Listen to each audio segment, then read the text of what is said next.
자살하면 정말 지옥에 갈까 궁금하시죠? 제가 얼마 전에 소개해드린 사후의 세계 2회로 오늘 그 궁금증을 속 시원하게 풀어드리겠습니다. 우울증에 시달리는 어느 50대의 가정주부의 이야기다. 아무도 나를 사랑하지 않았다. 남편과 애들은 나를 하인처럼 대했고 항상 그들의 뒤치다꺼리를 해주었는데도 감사는커녕 나를 투명인간 취급했다. 어느 날 밤 내가 울고 있는데도 아무도 귀를 기울이지 않았다. 나는 살고 싶지 않아 50알의 수면제를 삼켜버렸다. 점점 나른해지면서 어떤 검은 구멍 속을 빙빙 돌며 내려갔는데 벌건 불꽃이 활활 타오르고 있었다. 땅은 미끄러운 진흙 같아서 발이 자꾸 빠져들어 움직일 수 없었다. 불길이 너무나 뜨거워 숨도 쉬기 어려웠다. 나는 울부짖었다. 아, 하나님, 제가 큰 죄를 저질렀습니다. 다시 한 번만 더 기회를 주십시오. 나는 기도를 드리고 또 드렸다. 내가 어떻게 돌아왔는지는 기억나지 않는다. 나는 이틀 동안 혼수 상태인 채로 의사들이 복부를 압축 이완시켰다고 했다. 그들은 내가 지옥을 보았다는 것을 약물에 의한 착각 현상이라고 했다. 하지만 그들은 이해하지 못한다. 이전에도 나는 수면제를 여러 번 복용한 적이 있었지만 이렇게 지옥을 경험한 적은 처음이었다.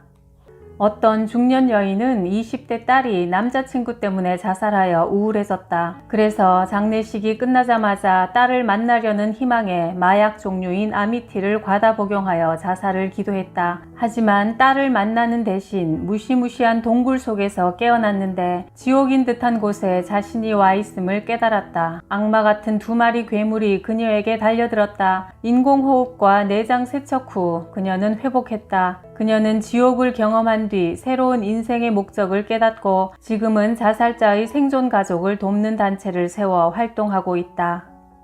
14살짜리 소녀가 학교에서 받은 성적표 때문에 우울해졌다. 부모는 늘 언니와 비교하며 야단쳤다. 자기 방에 틀어박혀서 고민하다가 화장실에서 아스피린 한 병을 꺼내왔다. 아스피린 8개를 다 삼키고 몇 시간 뒤에 혼수 상태에 빠져있는 아이를 부모가 발견했다. 다행히 삼킨 것을 토해내고 몇 시간 뒤에 응급실에서 회복되었다. 그런데 토하던 중 한 번은 자기의 토사물을 들이켜서 호흡을 멈추었고 결국 심장마비를 일으켰다. 외부 심장 마사지를 실시하고 목구멍을 통해 호흡 튜브를 밀어넣자 곧 회복되었다. 그런데 심장마비를 일으키는 동안 그 애는 계속 소리쳤다. 엄마, 살려줘요. 그들에게 빨리 나를 놓으라고 해요. 그들이 나를 아프게 해요. 나중에 의사들이 아프게 해서 미안하다고 했더니 그 아이는 의사들 때문이 아니라 악마들 때문이었다고 했다. 지옥의 악마들이 나를 놓아주려 하지 않았어요. 나는 돌아올 수가 없었어요.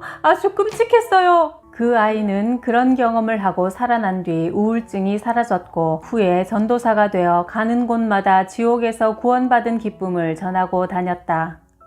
나는 크리스천으로서 죽음을 앞둔 내 환자들에게 자신이 죽은 후 영원히 존재하게 될 곳을 아느냐고 물어본다. 죽는 순간에 무신론자인 사람은 거의 없다. 이전에는 복음을 거부했더라도 임박한 죽음 앞에서는 예수 그리스도께 자기 인생을 다시 한번 맡길 방법을 알고 싶어 한다. 악성 임파선암에 걸린 판사 한 분이 기억난다. 그 역시 성경의 진리를 듣고 싶어 했다. 아주 강렬히 갈구했다. 그전에는 무시하고 무관심했던 성경에 대해서 알고 싶어 했다. 나는 구원받고 싶습니다. 내 삶을 예수 그리스도께 바치고 싶으니 함께 기도해 주세요. 내가 그와 함께 예수님을 영접하는 기도를 드리고 나자 그는 기도를 드리는 동안 내가 다시 태어나는 것 같았어요. 이제 나는 죽음이 더 이상 두렵지 않습니다. 하며 매우 기뻐했다. 그는 그동안은 스포츠를 즐기는 건강한 학자로 자신을 믿고 살아왔지만 이제 그리스도께 자기 영혼을 맡기게 된 것이다. 그동안 어떤 목사도 그를 설득하지 못했는데 임박한 죽음 앞에서 그는 나 같은 풋내기 크리스천 의사의 기도에 마음을 활짝 열고 복음을 받아들인 것이다. 이렇게 예수 그리스도를 나의 구원자로 인정하고 모셔드리면 죽음의 공포를 뛰어넘을 수 있다. 우리의 현생은 영원한 것이 아니나 우리는 영원한 존재다.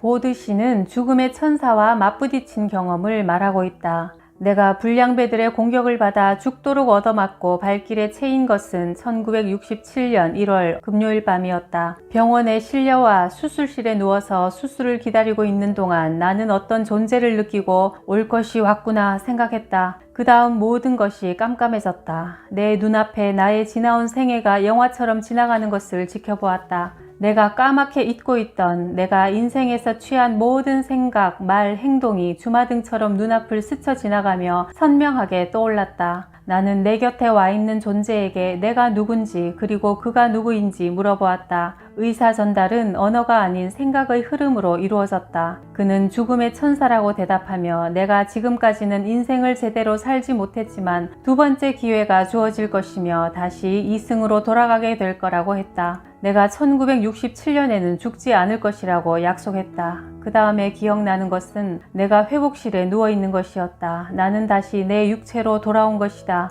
그 경험은 너무나 사실적이어서 나는 믿지 않을 수 없었다. 1967년 후반에 교통사고를 2번이나 당했는데도 나는 하나도 다치지 않았고 오히려 2번 다 차가 부서졌다. 나는 천사의 말이 생각나 전혀 당황하지 않았다. 나는 미친 사람으로 몰리기 싫어서 이런 내 경험을 다른 사람에게 말하지는 않았지만 죽음의 천사를 만난 것은 완벽한 현실이었다. 어느 크리스찬의 경험이다. 그는 3번의 심장마비, 3번의 사후세계를 경험했다. 내가 처음 정신을 잃었을 때 사람들 말에 의하면 내가 죽었었다고 했다. 내가 기억하는 것은 암흑 속으로 빠져들자 붉은 뱀들이 내 위를 기어다녔다. 한 마리를 떼어서 던져버리면 또 하나가 달려들었다. 정말 끔찍했다. 결국 나는 무엇에 끌려가 땅 위에 엎어졌고 소리치고 울부짖었지만 아무도 신경 쓰지 않았다. 나와 똑같은 궁지에 처해 있는 사람들이 내 주위에 많았다. 인간의 목소리들이 고통 속에 아우성치고 있었다. 내가 깨어나서 그곳을 탈출했다는 사실에 얼마나 감사했는지 아직도 생생히 기억난다. 그곳에 다시는 가고 싶지 않다. 그곳이 지옥의 출입구였다고 나는 확신한다. 2번째 심장마비 때는 간호사가 문을 열고 다른 간호사에게 소리를 치는 것이 기억난다. 빨리 와요! 레드포드 씨가 심장마비예요! 그 기억 후 모든 것이 다시 깜깜해졌고 의료진들이 내게 매달려 있는 광경을 보았다. 이상했다. 나 자신은 아주 기분이 좋았으니 곧 나는 긴 터널을 통과해 갔는데 잠시 후 작은 점만한 불빛이 보이더니 휘황찬란한 아름다운 빛으로 확산되었다. 나는 초록빛 들판에서 죽은 형을 만났는데 그는 살아있었다.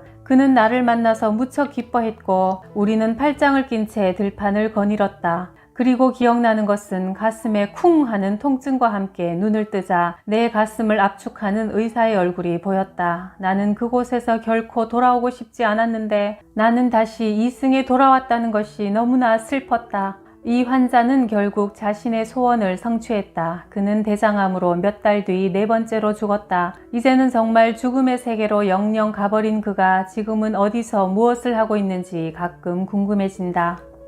토마스 웰치 목사는 자신의 책 오레곤의 경이로운 기적에서 거대한 불의 강을 본 기이한 경험담을 묘사하고 있다. 오레곤주의 목재 상사에서 일할 때 수면에서 150m 높이의 다리 위에 이리저리 얽힌 목재를 바로잡기 위해 다리 위를 걸어가다가 갑자기 나는 휘청거리면서 떨어졌다. 30m 아래에 있는 배들보에 머리를 부딪힌 뒤 물속으로 떨어져 버렸다. 사람들이 내 시체를 찾으러 수색에 나섰다. 1시간쯤 후 드디어 나를 찾아냈다. 나는 죽은 상태였다. 그러나 나는 또 다른 세계에서 살아있었다. 내가 죽어있던 그 짧은 1시간 동안 내 영혼이 육체를 벗어나 거대한 불바다의 해안선에 서 있었다. 성경의 요한계시록 21장 8절에 나오는 불과 유황으로 타는 연못, 이것은 인간이 볼 수 있는 가장 무시무시한 곳이었다. 나는 사납게 휘몰아치는 거대한 화염덩어리에서 조금 떨어진 곳에 서 있었다. 해안선에서 나는 내가 13살 때 죽었던 사람을 보았다. 그리고 나와 같이 학교에 다니다가 암으로 죽은 소년도 보았다. 우리는 비록 말은 하지 않았지만 서로를 알아보았다. 탈출할 수도 도망칠 길도 없었다. 하나님의 지시가 내려지지 않는 한 아무도 그곳을 빠져나올 수 없는 감옥이었다. 내가 진작 이런 곳이 있는 줄 알았더라면 살아생전에 여기 오지 않을 수만 있다면 무슨 일이든 다 했을 텐데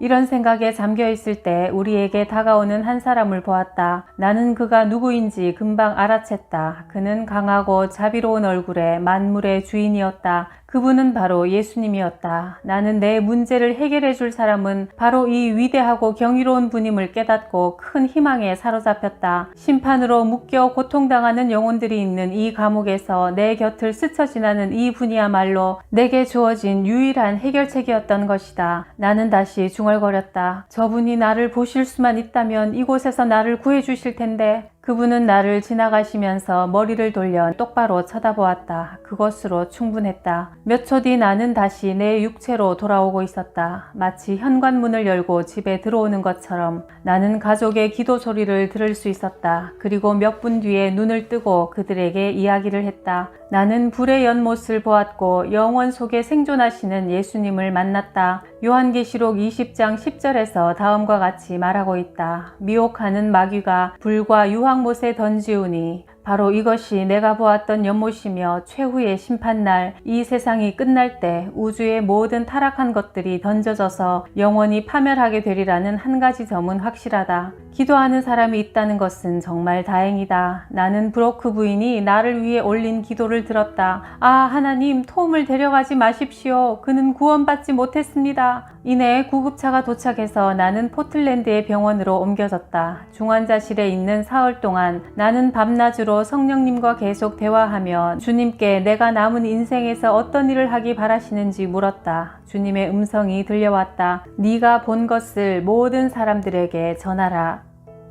또 다른 사람의 이야기다. 나는 췌장의 염증 때문에 날카로운 복통을 일으켰다. 의사들이 내게 약을 투입할 때 내 의식이 점점 희미해져 갔다. 나는 어떤 긴 터널 속을 매우 빠른 속도로 둥둥 날아갔다. 드디어 저 밑에서 저주받은 사람들이 살고 있는 동굴의 벽에 빛이 가물거리는 것이 보였다. 그 빛은 지옥의 불에서 나오는 것이었다. 나는 가고 싶지 않았지만 내 영혼은 어쩔 수 없이 그곳으로 끌려 들어갔다. 불꽃이 내 얼굴을 핥으려 했다. 이제 여러 해가 지났지만 마치 어젯밤에 일어난 일인 것처럼 지금도 기억에 생생하기만 하다. 지옥의 바닥에 도착하자 내 옆에 어떤 괴물 같은 영적인 존재가 있음을 깨달았다. 그는 나를 끌고 가기 위해 내 팔을 잡아당겼다. 그때 어둠 저 뒤에서 천국 저 위에서 어떤 목소리가 들려왔다. 모습은 볼 수 없었지만 하나님의 목소리라는 것을 직감했다. 그분이 말씀하시자 저주받은 사람들의 세계를 온통 진동시켜 나를 꽉 잡고 있던 괴물의 힘이 느슨해졌다. 나는 불과 연기로부터 떨어져 나와 지옥의 꼭대기에서 지구의 빛을 볼 수 있을 때까지 날아올랐다.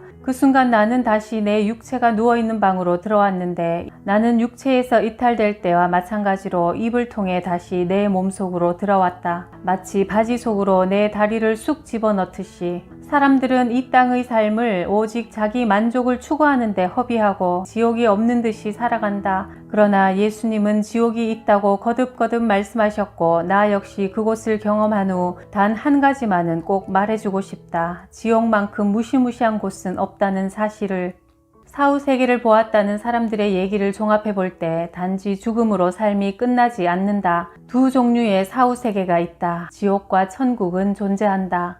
어느 날 저녁 어떤 사람이 정원 파티를 열었다. 뜰은 밝게 빛나는 등으로 장식되어 있었다. 무신론자 손님이 주인에게 누가 저 등을 저렇게 아름답게 걸었습니까? 하고 묻자 주인은 아름다운 밤하늘을 향해 머리를 들고 밝게 빛나는 별들을 보며 그 손님에게 어떻게 저 별들이 하늘 한가운데 저렇게 아름답게 놓이게 되었는지 되물었다. 그 손님은 그저 저절로 우연히 그렇게 생겨났겠지요? 대답했다. 그러자 주인은 그 말을 받아 이렇게 대답했다. 내 등들도 그렇게 해서 저절로 우연히 그곳에 달리게 되었겠지요?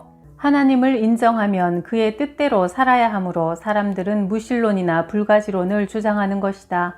우주 만물을 창조하신 하나님은 또 나를 창조하셨으므로 내 모든 생각과 행동을 낱낱이 알고 계신다. 심지어는 내 머리카락 숫자까지 세고 계신다. 그 수가 점점 줄어든다는 것까지도 말이다. 천국으로 가는 길은 십자가로 세워졌다. 구약 성경은 예수 그리스도의 십자가를 미리 바라보고 신약 성경은 주님의 십자가를 뒤돌아본다. 그리스도의 죽음과 부활을 복음이라고 한다. 즉 하나님이 천국 가는 길을 마련해 주셨다는 좋은 소식이다.